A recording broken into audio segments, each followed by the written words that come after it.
Shalom amigos, les habla Sergio Bacari del canal Un Bacari Suelto en Israel. Otro domingo con ustedes, otro domingo con la Biblia en la mano, esta vez en busca de lugares. Estoy en un lugar que se llama Tel Bet Shemesh. Pero antes de comenzar, permítame decirle gracias a la amiga del canal Marta, de origen colombiano que vive en Estados Unidos, que tomamos un café juntos y me regaló esta camisa y un montón de regalos. Muchísimas gracias, me encanta cuando me dan regalos para que yo pueda lucir en cada paseo. Les dije que este lugar se llama Bet Shemesh, la Casa del Sol.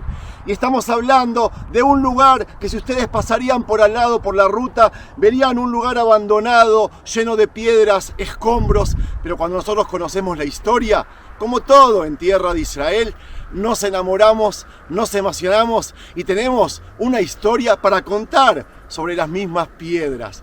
Y esto es lo que tiene en especial Israel. Esto es lo que tiene en especial este proyecto llamado Un Bacari Suelto en Israel. Gracias por participar, amigos. Bet Shemesh, la Casa del Sol, se llamó este lugar porque en tiempos cananeos aquí se hacían cultos al sol. Un sol llamado por ellos Shifshu. Un dato curioso, muy cerca de aquí nació unos siglos después Shimshon. Shimshon era un juez de Israel, más conocido por ustedes como Sansón, que la raíz de su nombre también proviene de la palabra sol. ¿Casualidad? ¿Causalidad? No sé, eso lo dejo a criterio de cada uno. Esta era una gran ciudad cananea, como les vengo diciendo, que con los siglos se transformó en una ciudad filistea, hasta que los hijos de Israel, de la mano de Josué, retornamos a nuestra tierra prometida, conquistamos este monte, esta ciudad, y pasó a ser parte de la tribu de Judea. Si bien no era una de sus principales ciudades, pero era una ciudad enorme. Y aquí lo más lindo que pasó en toda su historia es de que cierto día, sin que nadie lo haya esperado, llegó hasta esta misma ciudad el Arca de la Alianza que había retornado del exilio de las ciudades filisteas. Después le voy a contar sobre eso. Pasó los años y el rey Shlomo, el rey Salomón, el tercer rey de Israel, se dio cuenta la importancia de esta ciudad al estar en la frontera con todos los pueblos filisteos y los otros pueblos que habitaban por aquí. Este era un lugar fronterizo, por lo cual decidió hacer una entrada, amurallarla y poner aquí a uno de sus ministros. Amigos, vamos a empezar a caminar, a recorrer este sitio arqueológico que si bien está abandonado, pero nosotros mismos le vamos a poner sentimiento por medio de su relato. Empecemos.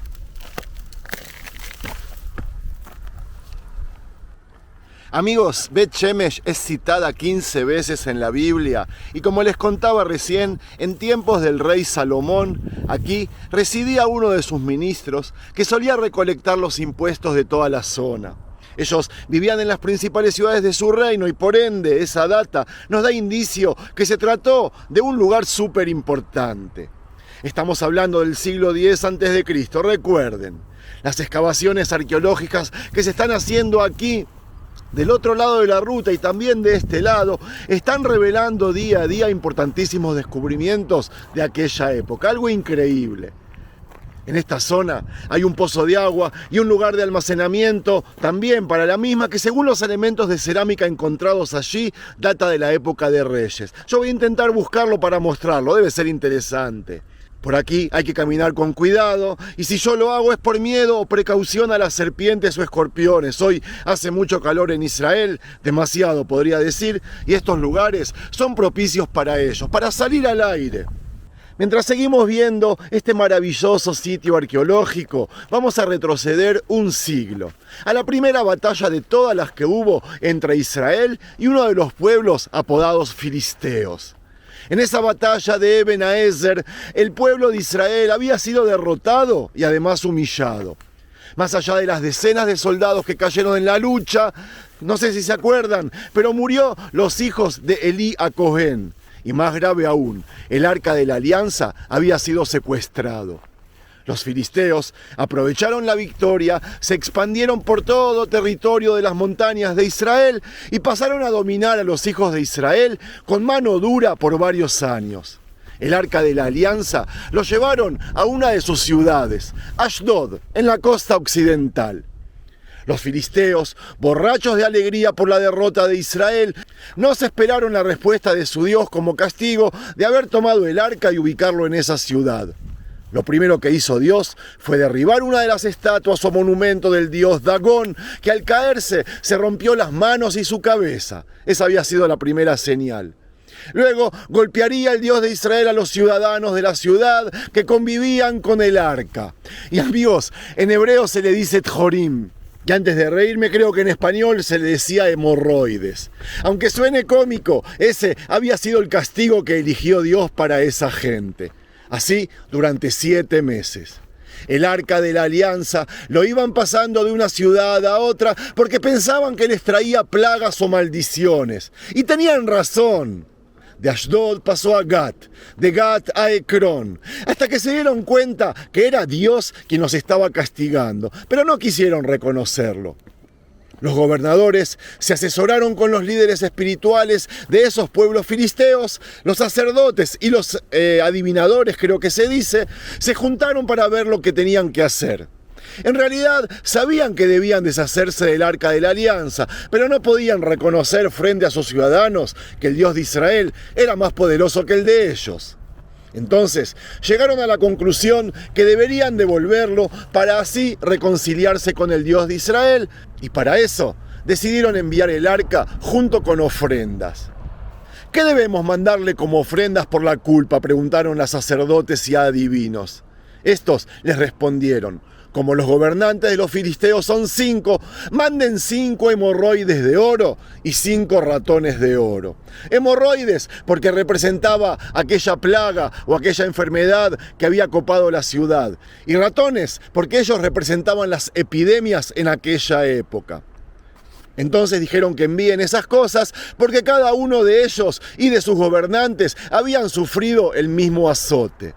Deben hacer imágenes de las hemorroides y de los ratones, dijeron, que están acabando con nuestro país.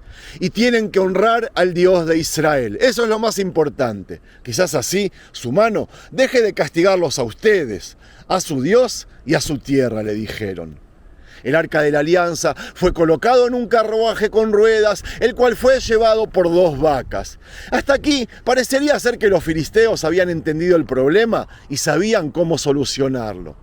Pero si seguimos leyendo el 1 de Samuel, el capítulo 6, la trama va a cambiar.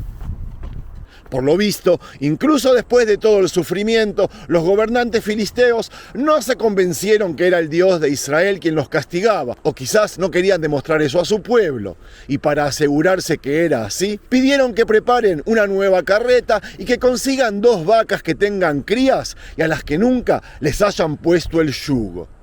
Luego ordenaron: enganchen las vacas a la carreta, pero llévense las crías de vuelta al corral, lejos de sus madres. Todo estaba preparado para que las vacas, en vez de salir camino al límite con Yehudá, con Judea, regresen a sus crías, a las tierras de Filistea. Es más, se temía que ellas se pongan locas y tiren al piso el arca de la alianza, que eso sería mucho peor. Luego de haber cumplido todas las órdenes, se congregó todos esos pueblos filisteos para ver cómo las vacas no obedecerían al Dios de Israel y regresarían a las tierras filisteas. Pero las vacas se comportaron como si fuera que estaban amaestradas y cargaron el arca de la alianza directamente hasta aquí, por ese valle. El valle que estamos viendo, el valle Sorek. Este valle que separa la ciudad de Ecrón con esta ciudad Bet Shemesh. Listo, no quedó más dudas. Mientras, en este lado del límite, la gente estaba trabajando los campos de trigo. El deseo de que algún día vuelvan a recuperar el arca de la alianza parecía estar cada vez más alejado. Hasta que llegó aquel día de verano como estos, que la gente de Bet Shemesh levantó la vista, se congregó aquí y comenzó a ver cómo se iba acercando una carroza con 2 vacas en esta dirección, transportando el mejor regalo que jamás se podían haber esperado.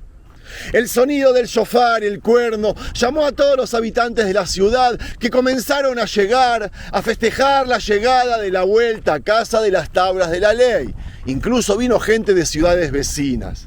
Los levitas que vivían aquí se acercaron y bajaron de la carroza aquel arca, sacrificaron a las vacas como holocausto al Dios de Israel y encendieron fuego con la madera de la carreta.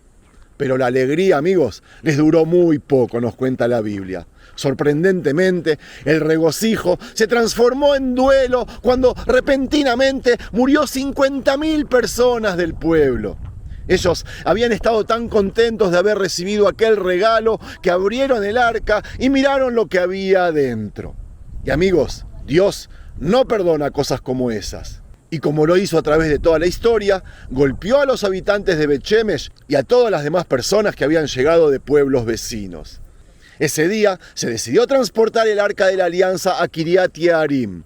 Esa sería la última estación antes de pasar a la casa de Dios en Jerusalén por orden del rey David. Y les recuerdo que hice un video sobre aquel recorrido desde Kiriat Yearim hasta la entrada de Jerusalén.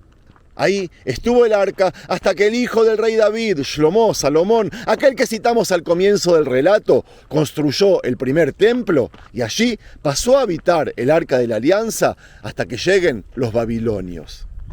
Amigos, y si ustedes se preguntan dónde está el arca de la alianza, hay muchos que se guían por una persona que ni quiero decir su nombre para no hacerle publicidad, ya que lo considero un payaso.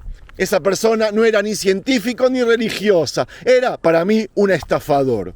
Yo le creo más a los sabios judíos. Ellos dicen que hay 3 teorías del paradero del Arca de la Alianza. La última vez que se perdió rastros había sido con la destrucción del primer templo de Salomón. El Rab Eliezer y el Rab Shimon creen que el arca fue exiliado a Babilonia y nunca más se supo más de él.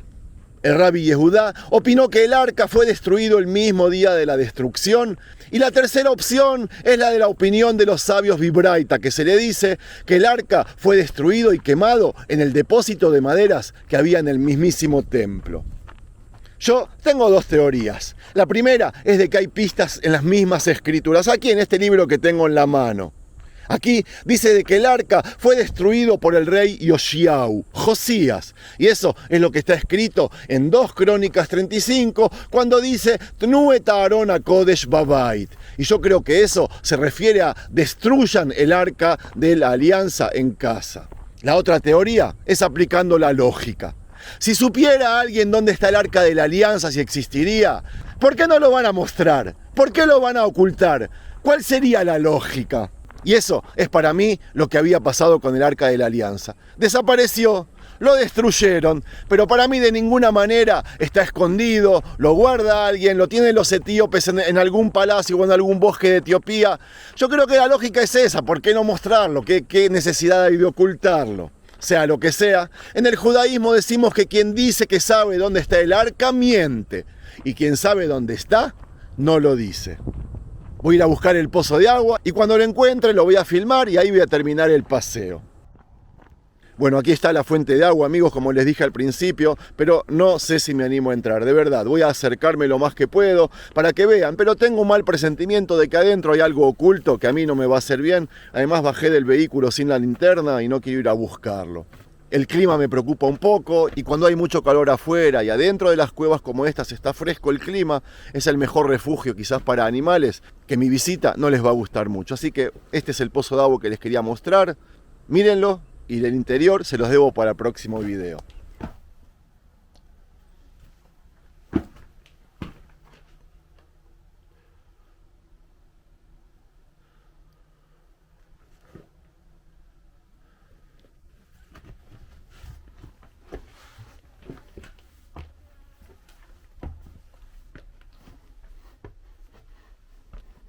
Listo, amigos, espero que les haya gustado el material. De ser así, no se olviden de hacérmelo saber dándole un me gusta. Los quiero mucho.